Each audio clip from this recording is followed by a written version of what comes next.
Hello guys, welcome to my YouTube channel Delhi Jamia. जैसा कि बहुत से बच्चों ने मुझसे ये पूछा था कि जामिया में आने के लिए कैसे एंट्रेंस क्लियर करना पड़ता है, क्या पढ़ना पड़ता है और आपका कौन कौन सा कोर्स के लिए, किस कोर्स के लिए क्या इंपॉर्टेंट होता है।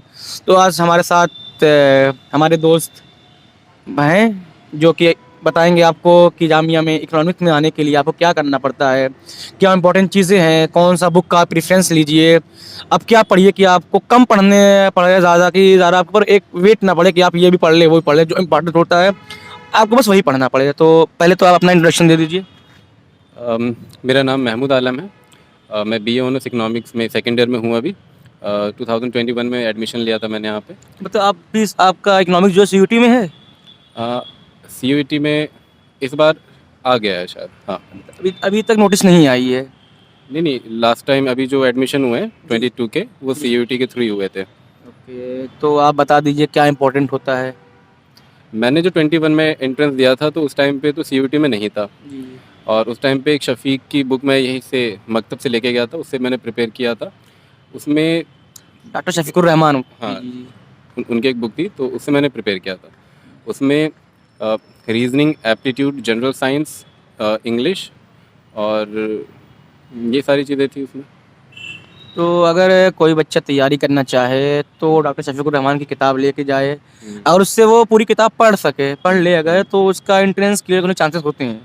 हाँ, चांसेस हैं, काफ़ी चांसेस हैं। मैंने तो सिर्फ वही एक किताब पढ़ा था और उसके अंदर में एक बहुत अच्छी चीज़ मुझे लगी कि लास्ट में पिछले 4-5 साल के प्रीवियस क्वेश्चन पेपर थे, तो उससे मुझे बहुत हेल्प मिला था। अच्छा, तो आपके जो आने वाले जूनियर्स हैं उनके लिए आप क्या प्रेफरेंस करेंगे कि वो क्या पढ़ें, और जामिया का माहौल आप कैसा लगा आपको, आपको यहाँ सीखने को मिला, आप आते कहाँ से हैं? मैं तो बिहार से बिलोंग करता हूँ और जामिया का माहौल मुझे बहुत अच्छा लगा। यहाँ पे लोग एक दूसरे से मिलजुल के रहते हैं और एक्टिविज़म भी अच्छी खासी है यहाँ पे। स्टूडेंट एक दूसरे में भाईचारा काफ़ी ज़्यादा है और इस टीचर्स भी यहाँ पे काफ़ी अच्छे हैं, काफ़ी सपोर्टिव हैं। बहुत अच्छा माहौल रहता है यहाँ पे। तो आपके जो जूनियर आ रहे हैं तो उनको आप क्या बोलेंगे, वो क्या पढ़ें, क्या तैयारी करें ताकि उनको आने वाले टाइम में कोई दिक्कत का सामना ना करना पड़े। इंट्रेंस में ज़्यादा तक उनके ऊपर बहुत से वेट रहते हैं कि ये, क्योंकि आप देख रहे हैं कि अभी जैसे ख़त्म होगा 12th का पेपर, फौरन इंट्रेंस आने जाता है, तो बीच में वक्त टाइम जो होता है कम मिलता है। तो कम टाइम में वो क्या पढ़ें जो उन्हें कम पढ़ना पड़े और इंट्रेंस के लिए ज़रूरी हो। देखिए, अगर वो एंट्रेंस ऐसा कोई ज़्यादा मुश्किल होता नहीं है। बहुत बहुत बेसिक चीज़ें अगर भी पढ़ के जाएँगे, वो बस अपने कॉन्सेप्ट्स क्लियर रखेंगे, तो बहुत आराम से एंट्रेंस उनका क्लियर हो जाएगा।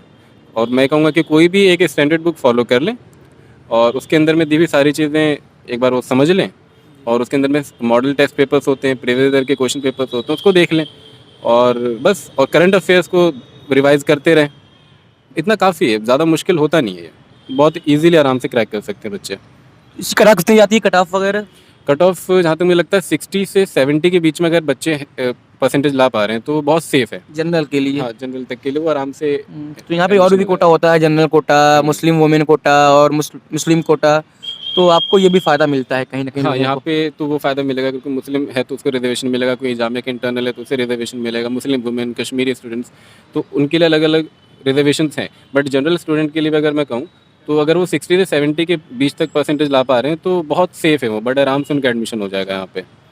तो अगर 60 से 70% लाना है इनको, हम्म, तो डॉक्टर शफीकुर रहमान की जो जामिया एंट्रेंस की बुक आती है, अगर वो बुक पढ़ लें और अपना इंटर का जो होता है सिलेबस अगर वो पूरा है, कंप्लीट रहे, तो वो चाहें तो जामिया में एडमिशन ले सकते हैं। हाँ, बहुत आराम से, कोई ज़्यादा मुश्किल नहीं है, बहुत आराम से हो जाएगा उनका। तो ये जो रीजनिंग आती है टफ रहती है या नॉर्मली रहती है? नॉर्मल रहता है, रीजनिंग नॉर्मल रहती है। रीजनिंग और एप्टीट्यूड के क्वेश्चंस, एप्टीट्यूड तो 10th के लेवल का रहता है, उसमें ज़्यादा कोई मुश्किल होता नहीं है। रीजनिंग में बस वही छोटी मोटी लॉजिकल चीज़ें होती हैं कि अगर ए बी के बराबर है तो बी सी के बराबर है तो ए सी के, इस तरीके से बहुत छोटी छोटी चीज़ें होती हैं। ट्रेडिशन आता है आपका, मैथ्स रीजनिंग आती है नंबर और सीरीज है। अल्फ़ाबेट वगैरह आते हैं। हाँ हाँ, तो नॉर्मली होता है, वो बहुत नॉर्मल टफ नहीं। होता है। बस वही है कि आपको करने का ढंग होना चाहिए, आपका बिल्कुल। माइंड फ्रेश होना चाहिए, हाँ तो आप कर पाएंगे। बस बातों को घुमा दिया जाता है। हाँ, बस थोड़ा सा फोकस करके आप चीज़ों को रिवाइज कर लें, उसमें से देख लें, बस, ज़्यादा मुश्किल नहीं है। चलिए, बहुत बहुत शुक्रिया, आपने अपना कीमती वक्त निकाल के हमें दिया। शुक्रिया। तो आप लोग देखते रहिए दिल्ली जामिया, और आगे हम और भी जो जामिया में और कोर्सेज हैं उनके बारे में बताया जाएगा डिटेल में।